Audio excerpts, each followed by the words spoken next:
বর্ণাঢ্য আয়োজনে ধূপগুড়িতে সম্পন্ন হলো বেসরকারি বাংলা মাধ্যম বিদ্যালয়ের 28তম বার্ষিক ক্রীড়া প্রতিযোগিতা।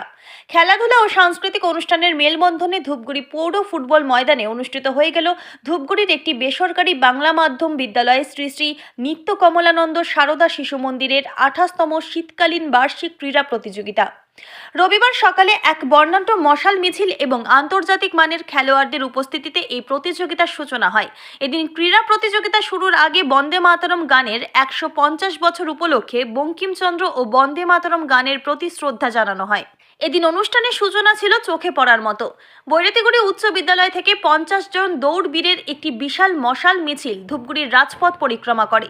শহরবাসীর নজর কেড়ে এই মিছিলটি যখন ধূপগুড়ি পৌর ফুটবল ময়দানে প্রবেশ করে তখন এক উৎসবমুখর পরিবেশের সৃষ্টি হয়। অনুষ্ঠানে আন্তর্জাতিক স্তরের উজ্জ্বল নক্ষত্রদের উপস্থিতি পড়ুয়াদের বিশেষভাবে উৎসাহিত করে। আন্তর্জাতিক স্তরে ভারোত্তোলনে স্বর্ণপদক জয়ী গীতাঞ্জলি সাহা মাঠের মূল মশালটি প্রজ্বলন করেন। বিদ্যালয়ের প্রাক্তন ছাত্র তথা তীরন্দাজিতে স্বর্ণপদক বিজয়ী অনিমেষ রায় আনুষ্ঠানিকভাবে এই ক্রীড়া প্রতিযোগিতার শুভ সূচনা করেন।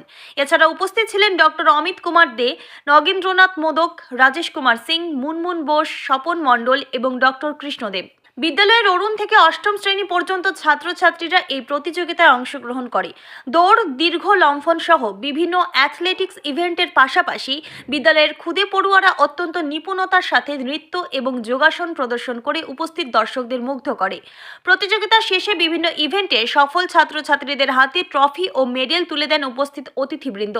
বিদ্যালয়ের এই দীর্ঘ 28 বছরের ঐতিহ্য বজায় রেখে সুষ্ঠুভাবে ক্রীড়া প্রতিযোগিতা সম্পন্ন হওয়ায় খুশি অভিভাবক ও শিক্ষক শিক্ষিকারা।